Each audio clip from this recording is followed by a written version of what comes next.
उठो बेटा, खाना खा लो। अम्मी भूख नहीं है। बेटा सुबह से कुछ नहीं खाया, अभी खा लो, शाबाश, ऐसे नहीं करते। अम्मी खाना नहीं खाऊंगा तो मर नहीं जाऊंगा। अल्लाह ना करे बेटा, बुरी बात, ऐसे नहीं कहते। अच्छा अम्मी, आइंदा नहीं कहूँगा ऐसी बात। लेकिन वैसे मुझे बताएं, क्या सच में एक वक्त का खाना ना खाने से कभी कोई मरा है क्या? अरे नहीं बेटा, मरा तो नहीं है। लेकिन देखो, खाना ना खाने से सेहत खराब होती है ना, जिस्म में कमज़ोरी पैदा होती है। और आपको पता है ये जिस्म हमारे पास अल्लाह की अमानत है, इसे ऐसे कमज़ोर तो नहीं होने देना ना। खाना नहीं खाओगे तो बड़े कैसे होगे? खाना नहीं खाओगे तो मजबूत कैसे बनोगे? खाना नहीं खाओगे तो काम कैसे करोगे? खाना नहीं खाओगे तो खुश कैसे रहोगे? खाना खाना खाना, खाना नहीं खाओगे तो काम कैसे होगा? यही फिक्रे सारी ज़िंदगी हम सुनते आए हैं। खाने से हमारे दिन का आगाज़ होता है, इसी पर हमारी शाम होती है, इसी पर हमारे दिन का इख्तिताम होता है। खाने की अहमियत क्या है ये बच्चा बच्चा जानता है। हमारे घरों से लेकर स्कूलों तक बच्चों की ग़िज़ाई ज़रूरियात का एहसास दिलाया जाता है। तीसरी जमात से ही साइंस के मजमून में ग़िज़ा और उसकी अफादियत पर पूरा पूरा चैप्टर पढ़ा दिया जाता है, जो कि बहुत अच्छी बात है, क्योंकि इंसान को परवान चढ़ाने के लिए उसका जिस्म, उसकी सेहत इंतहाई अहम है। लेकिन इंसानी वजूद के अंदर एक चीज़ और भी अहम है, जिसके मौजूद होने के बावजूद हम उसको भुला बैठे हैं। और वो क्या है? इंसानी रूह। इंसान दो चीज़ों का वजूद रखता है। एक ये जिस्म जो ज़ाहिरी है, जो हमें दिखाई देता है, हमें महसूस होता है। और दूसरी हमारी रूह, जो हमें दिखाई तो नहीं देती, लेकिन वो हमारे अंदर हर वक्त हर पल मौजूद है।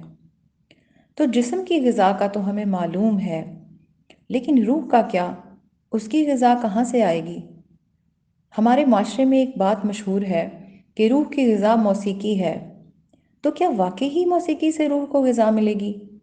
चलें हम इस बात का भी जवाब तलाश कर लेते हैं, मगर पहले ज़रा जिस्म को डिस्कस करते हैं। इंसानी जिस्म मिट्टी और पानी से बना है, और अगर आप गौर करें तो इसकी तमाम ग़िज़ाई ज़रूरियात भी मिट्टी और पानी से ही पूरी होती हैं। वो कैसे? क्या हम मिट्टी खाते हैं? नहीं, पानी तो हम पीते हैं, लेकिन मिट्टी का क्या? तो देखें, हम जो भी सब्जियां, अजनास और फल वगैरह खाते हैं, वो सब का सब कहाँ से आता है? इस ज़मीन से, इस मिट्टी से। फसल उगाने के लिए बीज मिट्टी में बोया जाता है और उसको पानी दिया जाता है। फिर अल्लाह उस बीज को फाड़ कर हमारे लिए उसमें से ताज़ा फल, सब्जियां, अनाज, दालें और तमाम जड़ी बूटियां निकालता है। लेकिन फिर सोचने की बात यह भी है कि हम सिर्फ सब्जियां और फल तो नहीं खाते, हम तो गोश्त, दूध, अंडे, मछली वगैरह भी खाते हैं, बल्कि ज़्यादा शौक से खाते हैं। जी बिल्कुल। लेकिन अगर आप गौर करें तो ये सब चीज़ें भी हमें जिन जानवरों से मिलती हैं, उनकी ग़िज़ा भी कहाँ से आती है? मिट्टी और पानी से। अगर आप गौर करें तो तमाम हलाल जानवर पौधे खाते हैं और पानी पीते हैं, जैसे कि मुर्गी, बकरी, गाय, भैंस, ऊंट, मछली, हर जो भी हलाल जानवर है, सब के सब। तो यहाँ से फिर एक फ़लसफ़ा हमारे सामने आता है कि जो भी चीज़ जिस भी मादे से बनी है, उसको परवान चढ़ाने के लिए, उसकी नशो नमा के लिए भी उसी मादे में से हमें अशिया चाहिए। तो फिर इसी फ़लसफ़े को अगर हम रूह पर अप्लाई करें, तो फिर सोचने की बात यह है कि रूह का मादा क्या है? पहला सवाल ये बनता है कि आखिर रूह किस चीज़ से बनी है? तो इसका जवाब है कि रूह जो है वो रोशनी से बनी है, यानी नूर से। रोशनी, नूर, तो फिर इसकी ग़िज़ा क्या होगी? मतलब इसकी रोशनी, ये जो इसको चाहिए ग़िज़ा रोशनी से या नूर से, ये कहाँ से आएगी? क्या सूरज की रोशनी से मिलेगी? क्या कमरे में मौजूद किसी बल्ब या ट्यूबलाइट से मिलेगी? नहीं, इंसानी रूह किसी दुनियावी रोशनी से नहीं बनी। ये रोशनी बहुत पाकीज़ा है, बहुत अलग। ये रूह अल्लाह के पास से आई है, और अल्लाह कुरान में फरमाता है, अल्लाहु नूरुस समावाति वल अर्द, यानी अल्लाह आसमानों और ज़मीन का नूर है। तो रूह की ग़िज़ाई ज़रूरियात यकीनन अल्लाह की तरफ से आएंगी। आप इमेजिन करें, अल्लाह नूर है, रूह नूर से बनी है, तो अल्लाह ही वो वाहिद ज़रिया है, वो वाहिद सोर्स है जिस नूर से हमारे नूर को ग़िज़ाई ज़रूरियात मिलेंगी।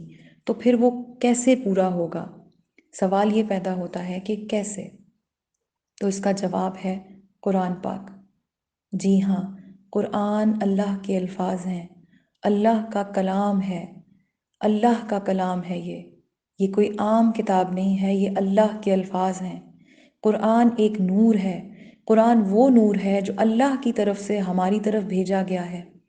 یہی وہ نور ہے جو ہماری روح کو غذا بخشتا ہے، یہی وہ نور ہے جس سے ہماری روح پروان چڑھتی ہے۔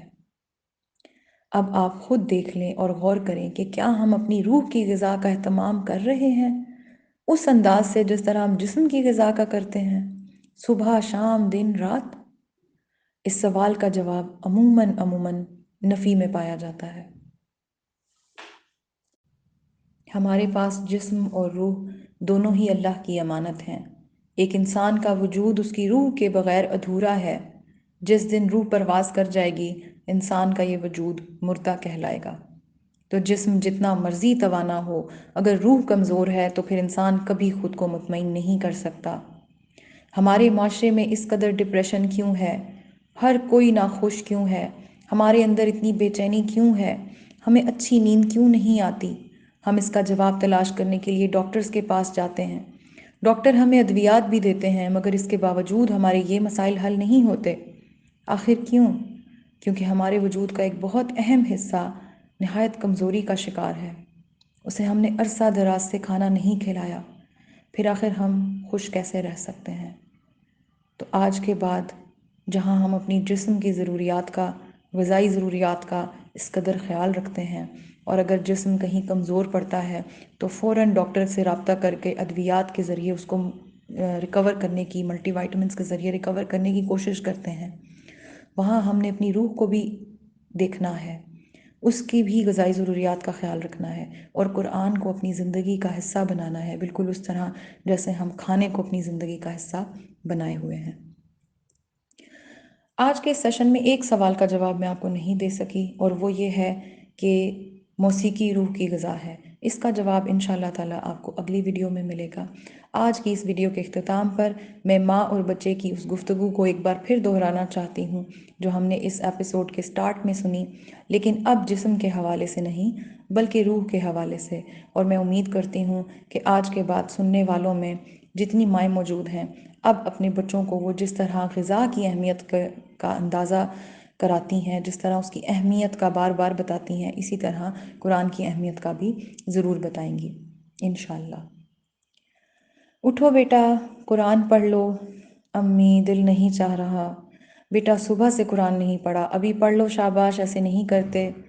امی ایک دن قرآن نہیں پڑھوں گا تو مر نہیں جاؤں گا۔ اللہ نہ کرے بیٹا، بری بات، ایسے نہیں کہتے۔ اچھا امی، آئندہ نہیں کہوں گا ایسی بات، لیکن ویسے مجھے بتائیں، سچ میں کیا ایک دن قرآن نہ پڑھنے سے کبھی کوئی مرا ہے کیا؟ ارے نہیں بیٹا، مرا تو نہیں ہے، لیکن دیکھو قرآن نہ پڑھنے سے ہماری روحانی صحت خراب ہوتی ہے، ہماری روح میں کمزوری پیدا ہوتی ہے۔ یہ روح ہمارے پاس اللہ کی امانت ہے نا، اسے ایسے کمزور تو نہیں ہونے دینا۔ قرآن نہیں پڑھو گے تو صحت مند کیسے ہوگے؟ قرآن نہیں پڑھو گے تو مضبوط کیسے بنو گے؟ قرآن نہیں پڑھو گے تو خوش کیسے رہو گے؟ انشاءاللہ تعالیٰ اگلی ویڈیو میں آپ سب سے ملاقات ہوگی، تب تک اپنا بہت سارا خیال رکھیے گا۔ السلام علیکم ورحمۃ اللہ وبرکاتہ۔